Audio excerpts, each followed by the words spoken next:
Hare Krishna,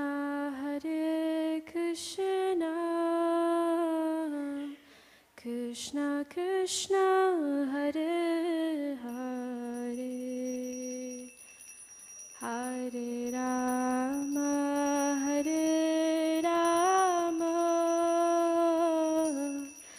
Rama Rama, Hare Hare, Hare Krishna,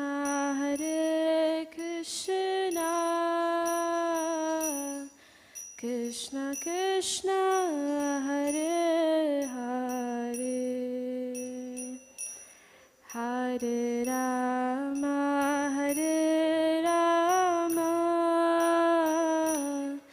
Rama Rama, Hare Hare.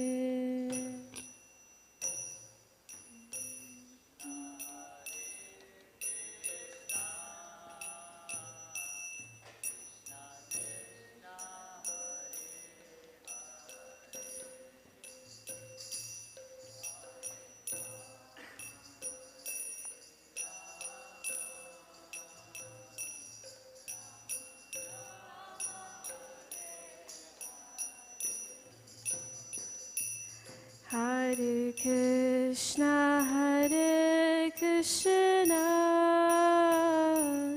Krishna Krishna, Hare Hare, Hare Rama,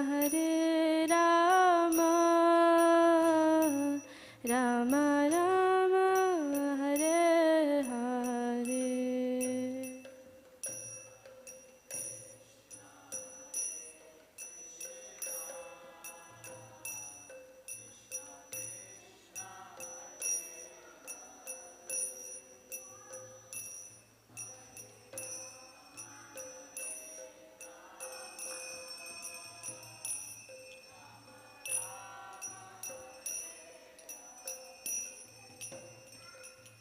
Hare Krishna,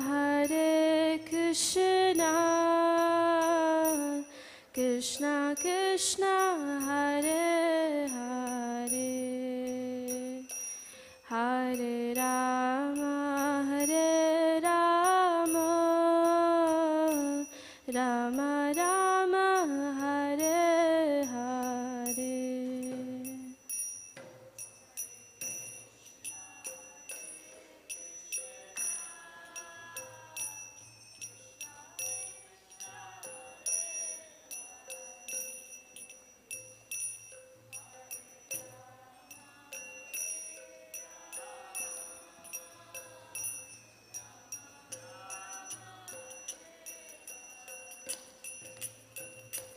Hare Krishna, Krishna Krishna, Hare Hare, Hare Rama, Rama Rama, Hare Hare.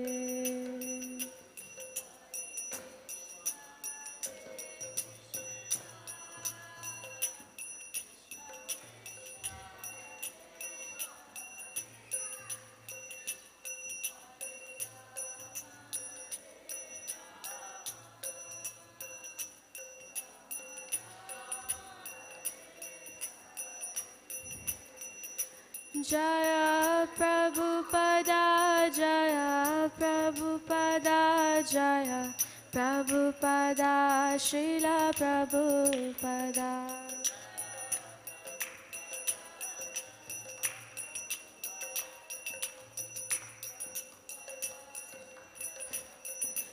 Jaya Prabhupada, Jaya Prabhupada, Jaya Prabhupada, Srila Prabhupada.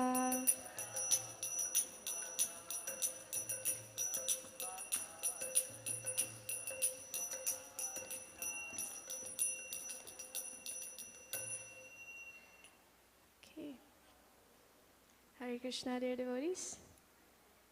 Thank you all for joining us today.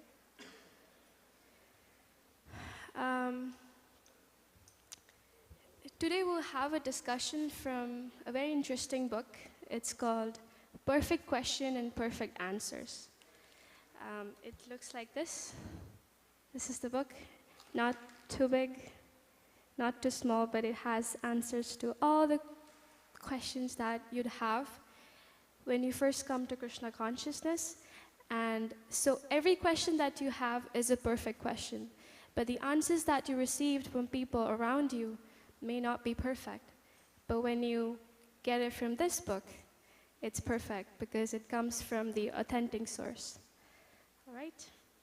So this book is actually a discussion between our founder Acharya, who you see on your right, and a US Marine Peace Corps worker.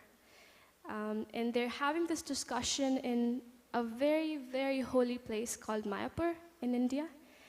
And so I'm just going to read something from this chapter, and as we go, this is not going to be a one-way discussion, but I'll open the floor for any points that you have coming in your mind, or you have any questions. It'll just be a discussion rather than having a lecture.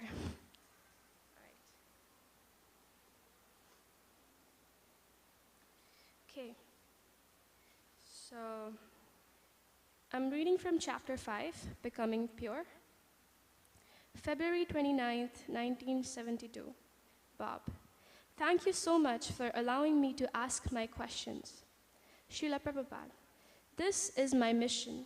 People should understand the science of God. Unless we cooperate with the Supreme Lord, our life is baffled. I have given the example many times that a screw which has fallen from a machine has no value. But when the same screw is again attached to the machine, it has value.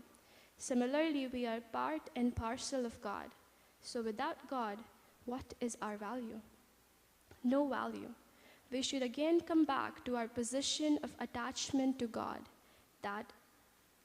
Then we have value. Bob, I met a young fellow today who came here because he heard that hippies were in Mayapur. Srila Prabhupada, he's Indian? Bob, yes, Indian. He lives nearby and speaks English fairly well. When he was young, he worshipped Kali, a popular demigoddess, every day very rigorously. But when the floods came and the people saw hardships, he lost faith and now he has no religion. He said he now finds his happiness in trying to develop love among people.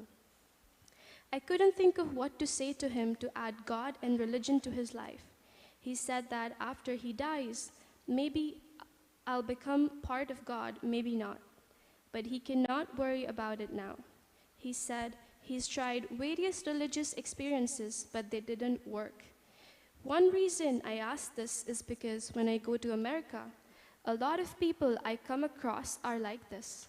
They see that religion, like his worship of Kali or other kinds of religion they've experienced, doesn't work. And I don't know what to say to them to convince them that it's worth trying. Prabhupada, do not try at the present moment. You first of all be convinced and then try to convince others. Chaitanya Mahaprabhu's instruction is that you can improve the welfare of others when your own life is a success. First, make your life perfect, then try to teach others. The devotees have told me that without consciousness of Krishna all the time, you cannot be happy. But at times, I feel happy. At times, not always, Prabhupada says. Bob, yes. Srila Prabhupada, but if you become Krishna conscious, you will feel happy always. Bob, they had implied that you cannot feel happy without Krishna consciousness. Srila Prabhupada, that is a fact. For example, if you are an animal on the land and you are thrown into the water, you cannot be happy in the water in any condition. When you are again taken up on the land, then you'll be happy. Similarly, since we are part and parcel of Krishna, we cannot be happy without acting as part and parcel of Krishna. The same example as below. The machine part, fallen out of the machine, has no value. But when it again put into the machine, it has value. We are part of Krishna, we must join Krishna. And you can join Krishna immediately by your consciousness, simply by thinking, I am Krishna's, and Krishna is mine. That's all. So maybe we can have a little bit of a discussion on the part we just read. I think it's amazing the way Prabhupada is trying to explain that we are all part and parcels of Krishna. We have originated from Krishna, and we have a part to play, right? He says, let's see, the machine that we're talking about is this mic stand, right? Every part of this mic stand has some purpose, right? If this black thing is not there, this mic wouldn't stand here, right? Or if this part is not there, this wouldn't stand here, right? So every single part in this mic has its own individuality and its own purpose, right? So Krishna has made us like that. We are parts of Krishna, but we have our own individual identity, right? And that position that we have actually gives us happiness. And when we have that consciousness throughout whatever we do in our daily activities, that we are part of Krishna and we want to serve Krishna, we're happy. Does anybody have any thoughts on this? Any questions, any discussion points? Yes. When you say consciousness, what do you mean by consciousness? So consciousness is very much related to our soul, right? So the presence of soul in our body, actually what gives our body consciousness, right? It makes us conscious of things. So if we don't have the soul in our body, it's actually a dead body, right? What's the difference between a dead body and a living body? It's actually the presence of soul, right? Just like that, consciousness, it's what flows through our body. And being Krishna conscious means thinking about Krishna 24/7 in anything that you do, right? And so you might be wondering, how can I think of Krishna 24/7 if I'm working a very different job that doesn't give me the freedom to think about Krishna all the time, right? Like some people are working in IT, some people are working in finance, some people are working some other jobs, different jobs, right? How can you make that Krishna conscious, or how can you think about Krishna? But the thing is that the fruit that you get out of that job, you can offer it to Krishna, the results of it, right? So that makes you Krishna conscious. That job that you're doing is now Krishna conscious. That's what means being conscious. Any other discussion points? Yeah. Maybe we can give the mic to her. There are some people that think that there is no such thing as a specific God. There is one power, one source, and they only believe in that. What about them? Right. Do they have to see Krishna? Do they have to believe in it? Right. So in Bhagavad Gita, what Krishna talks about is actually, in Bhagavad Gita, Krishna talks about this, like people realize God in three ways. One is the all-pervading person, like you said, like he is a light emanating, very divine light, and that is Krishna, or that is the God that they describe, right? The other thing is you see Krishna in the hearts of everybody, the super soul present. And the third thing is Krishna in its form. So these are different levels of realizations of Krishna. So the people that you're talking about have actually reached the first stage of Brahman realization, that they understand that there is a divine energy out there who's protecting them, is actually their well-wisher. So that is their God. But as devotees, we understand that that light is actually emanating from Krishna.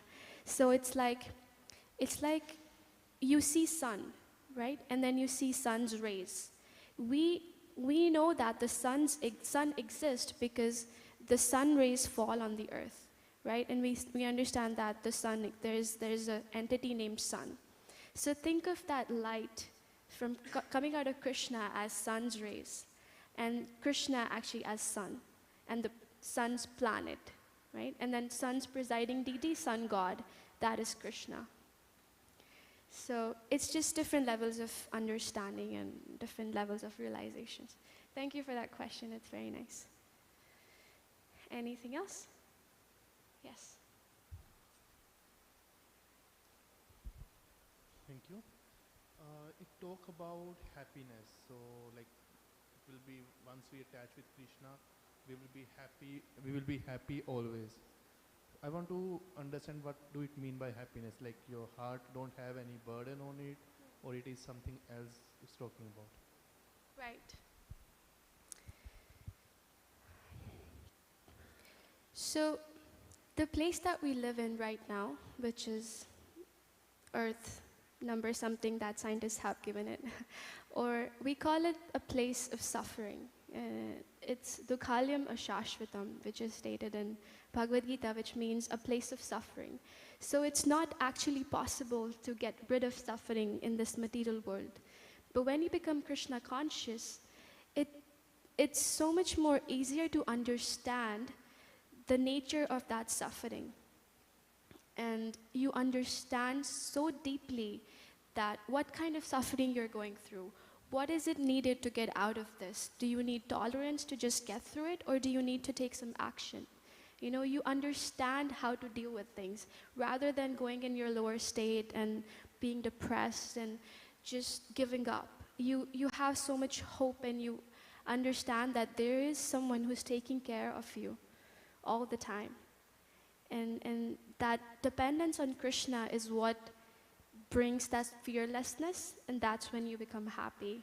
And like that kind of fearlessness is when you know how, so when a child is there, he's playing, right? He doesn't care about any kind of dangers around him.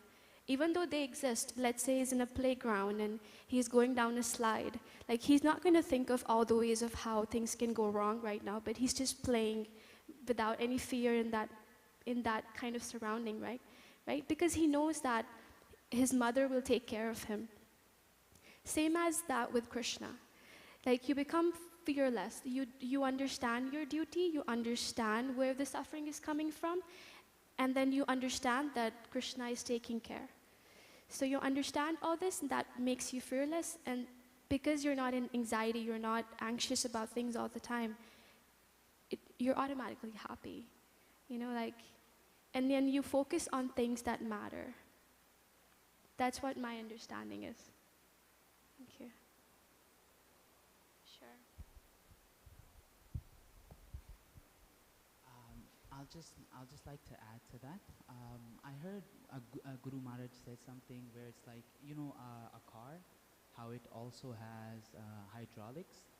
So Krishna conscious, at least in our understanding, even how I've heard Guru Maharaj Ji say, millions of bumps will come if that's how life Radha Krishna Ji has attended it, or karmics, or so many things.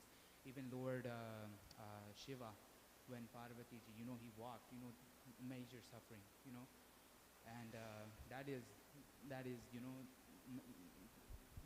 great Vaishnav, Maha Vaishnav, you know. So, yeah, you can definitely deal with this suffering through the teachings of Prabhupada Ji, Prabhuji's, and everybody's assistance. We learn from each other, and we grow, and it's, you know, day to day, second to second, like Mataji was saying, every second, we forget it's okay. Radha Krishna Ji, oh, in plant, also Radha Krishna Ji made. Energy, same energy, nothing different. Everything, same thing with sun, what you were saying. Sorry, I just wanted to, sorry, what was your question? Energy, Yeah, God says one. God is one. God is one. Radha Krishna ji are one. You cannot look at them differently. It's just realization, different levels of realization. Listen to Guruji's. I would suggest you to find a guru that you listen to. You can ask questions. Maybe there will be a time where you would want to go meet, and these kind of questions, jot them down. Right, we're going to talk about Guru really soon, And so. sorry, so sorry. Yeah. But yeah, God, divine Radha Krishna ji manifests in different many ways. How Mataji was saying, I just wanted to. Sorry, this was just I thought this would help with just a little understanding. But yeah, there will be suffering, but we can deal with it. Radha Krishna. Thank you so much. Thank you for your point, Prabhu. We will talk about Guru really shortly. Okay, I think we can go ahead and read. Okay, Srila Prabhupada, very good. Bob, I guess it's material clinging, but Srila Prabhupada. So you just follow in their footsteps and your desire will be fulfilled. We are training people. Did I? Oh, sorry. Okay, simply by thinking I am Krishna. Yes. I'm Krishna's and Krishna is mine, that's all. Bob, we are part of Krishna. Srila Prabhupada. Yes, everything is part and parcel of Krishna because everything is generated by the energy of Krishna and everything is the energy of Krishna. How I can come to feel closer to God? Bob is saying this. I come to temple at times and then I leave and I'm not sure how much I take with me. Srila Prabhupada, you have to be purified. It does not take much time. Within 6 months, you will realize your progress, but you have to follow the regulative principles, just as these boys and girls are doing. Then it will be all right. Bob, yes, I see. Srila Prabhupada, they have no tendency for going to the cinema or a nightclub. No, they have stopped all anarthas, all unnecessary things. The whole human life is meant for purification. Tapo divyam putraka yena sattvam, shuddhed yasmad brahma, shakam tav anantam. Lord Rishabdev says here that we should perform austerities and penances so that we can purify our existence. Sattva, do we have it up there? Okay. Do I need to read again? Did we miss it? Okay. Sorry, I'm just going to continue back. Lord Rishabdev says here that we should perform austerities and penances so that we can purify our existence. Sattva means existence and come to the stage of endless transcendental happiness. So if you don't purify your existence, then you will have to change your body from this to that. Sometimes it may be higher, sometimes lower. For example, if you don't cure a disease, it can put you into trouble in so many ways. Similarly, if you don't purify your existence, you will have to transmigrate from one body to another, and there is no guarantee you will get a very comfortable American body. Therefore, it is essential for a human being to purify his existence. Unless you purify your existence, you will hanker after happiness, but will not always be happy. Bob, when I go to my job in New York, I hope I'll become pure, but I'm sure that I won't become as pure as your devotees here. I don't see myself doing that. Srila Prabhupada, you can do as they are doing. They were not pure in the beginning, now they are pure. Similarly, you can become pure. For example, in your childhood, you were not educated, but now you are educated. If you are serious, you can keep yourself pure anywhere. It doesn't matter whether you stay in America or India, but you must know how to keep yourself pure. That's all. You mean by following the principles of Krishna consciousness? Srila Prabhupada, yes. I went to America, for instance, but whether in America or India, I am the same man. Bob, I have somewhat tried to follow since I met you the first time last November. Srila Prabhupada, but you must strictly follow if you are serious. Bob, okay, Maybe what I will say now is, well, the most foolish of all I've said, but let me tell you how I feel. Prabhupada, no, not foolish. I don't say you are foolish, but imperfect. Bob, okay, imperfect. But let me tell you, I feel that right now I admire and respect your devotees, but I don't feel as I am part of them, or even that I have great desire to be part of them. I feel that I want to do what is right, come closer to God, and if I can just go to a better life next time, I'd be satisfied. Srila Prabhupada, very good.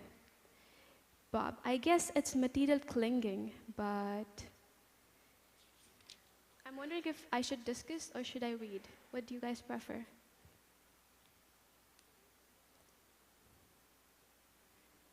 There's an answer. Yeah, okay. Srila Prabhupada. So you just follow in their footsteps and your desire will be fulfilled. We don't have a lot of time, so I'll just finish this and we'll have a quick discussion. We are training people how to become purified and happy. That is our mission. We want to see everyone happy. Sarve sukhino bhavantu. People do not know how to become happy. They do not take the standard path to become happy. They manufacture their own way. That is the difficulty. Therefore, Rishabdev gave this advice to his sons. My dear boys, just undergo austerity for transcendental realization. Everyone is performing austerity. One boy I know, he had to go to a foreign country to learn commercial management. Now he is well situated. In this way, everyone is undergoing some austerity for temporary material happiness. So why not take that austerity for permanent happiness? You have to purify your existence and your body. As many times as you accept a material body, you will have to change it. But as soon as you get a spiritual body, there is no question of change. You already have a spiritual body. Now, due to our material contamination, we are developing the material body. But if we associate with spiritual life, then we shall develop a spiritual body. If you put an iron rod within fire, it will become like fire. Is it not? All right, I think we'll stop here and we can have a little bit of a discussion. Does anybody have any points that they would like to start with? Something that hit you? Yeah? Purification?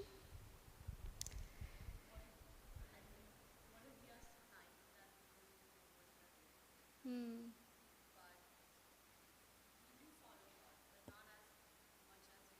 Mm-hmm.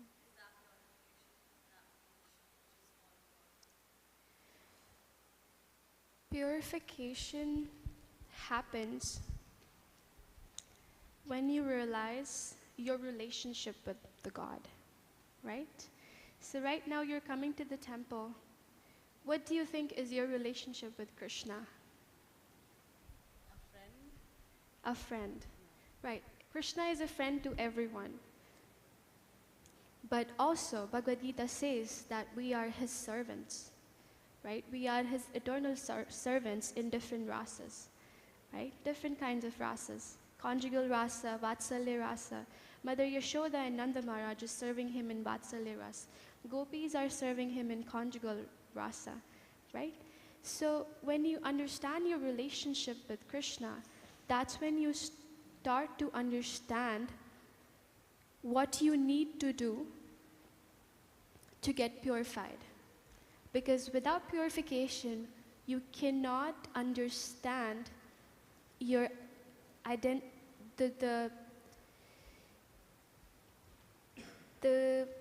how do I say, like, you cannot understand the happiness that you can feel out of realizing your identity with Krishna, right? So that purification looks different for different people, but there is a standard process, which Prabhupada says that following the principles of Krishna consciousness.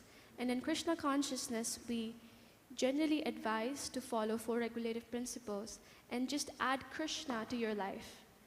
That's when things start changing, when you start chanting even 1 round. Even one round of japa every day can like flip your life like anything. Like you'll see hand of Krishna in everything that you do every day. Right? So it's about, you said what is purification that I explained, and then what was your second question? You forgot. Okay. Krishna gives intelligence and forgetfulness, so that's okay. So yeah, I think it's a good point to end on, that just add Krishna to your life somehow or the other. Like even when you eat at the restaurant, Govinda's restaurant, you're actually eating prasad. Krishna has incarnated in different forms. One is the deity beautiful form that you see here, right? Another one is his prasad form. Like he's so merciful that he's just so readily available to anyone. Whoever even doesn't understand who Krishna is, Krishna has come in the form of Bhagavad Gita, his literally incarnation for the ones who want to understand him deeply. For the ones who like, no, I don't want Krishna, you know. But then devotees are just so merciful, they feed them prasadam, so they're giving Krishna, right? So it's just nice if just add Krishna to your life somehow or the other, and things will change. And how you can add it is by chanting, by eating prasad, by offering your food to Krishna. Whatever you eat, just offer it to Krishna. And now when you offer to Krishna, when you cook for Krishna, there's some things that you need to take care of. Now how will you learn that? Is by reading the books like this, right? So please take it to heart, and whatever you've heard today. And I hope I could give you some things to think about, right? Some things to ponder on and reflect. And if you have any questions even after this, you can reach out. I'll be here. And devotees here are here as well. Dinal Prabhu, Amala Prabhu, Guneef Prabhu, and Sarthak Prabhu, we're all here to answer your questions, anything that you have. And if you would like to buy this book, which I was reading from, it's actually just, like if you go out the temple hall, take a left, and you'll see a bookshelf there. And you'll see this book there if you would like to buy it. I think it's about like $3 or something. It's not very expensive. So yeah, does anybody have any questions? Okay.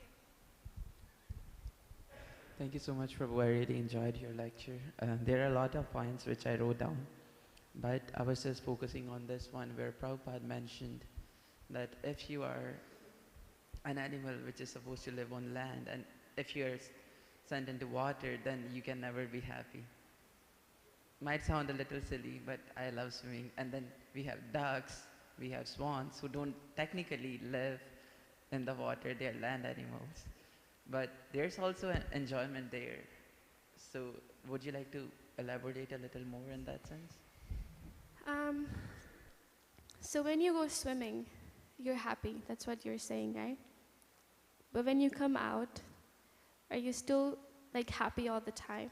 Like if somebody says you to just do swimming all your life, would you be happy? So when you're in water, you'd be happy. When you come out, would you be happy?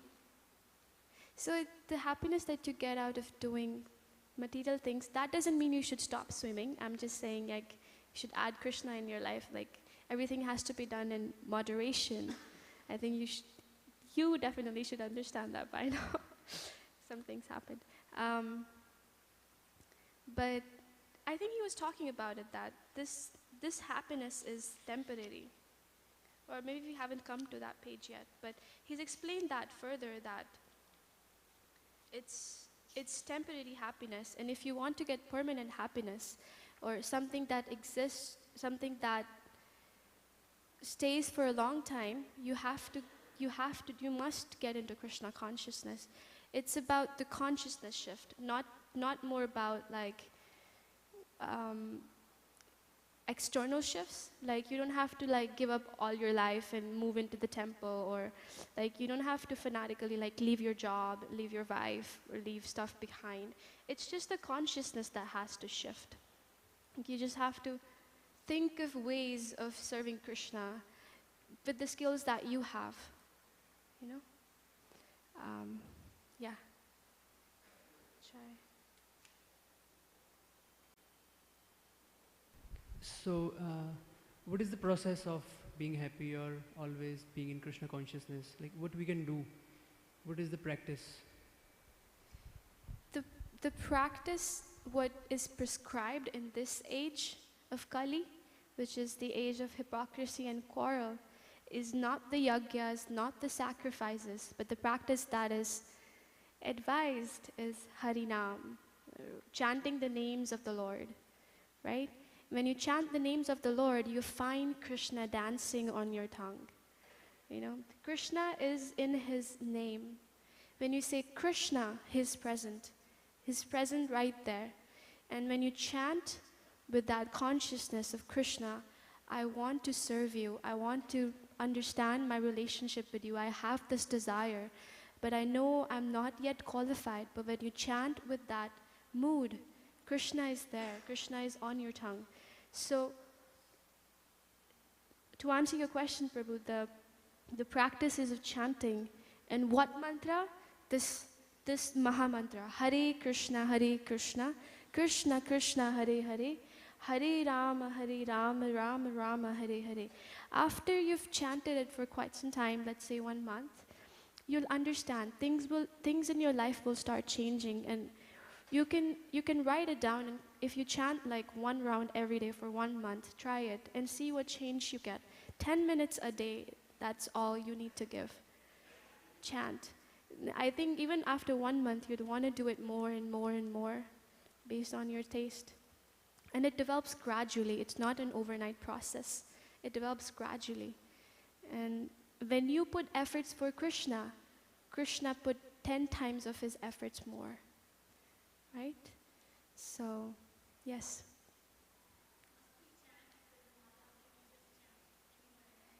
You can chant anywhere, anytime.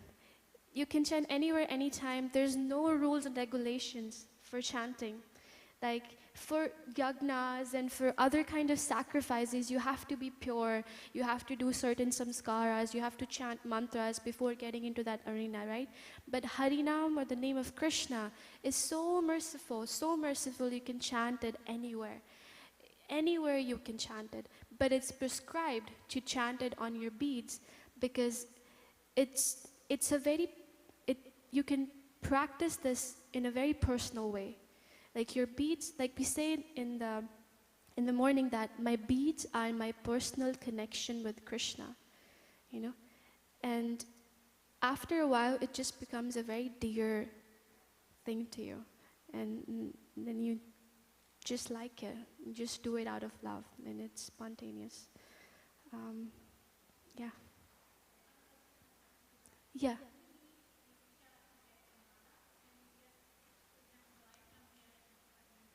Right, so Diksha, what she means by Diksha is getting initiated, which means getting formally situated in the Sampradaya of Vaishnavas, right?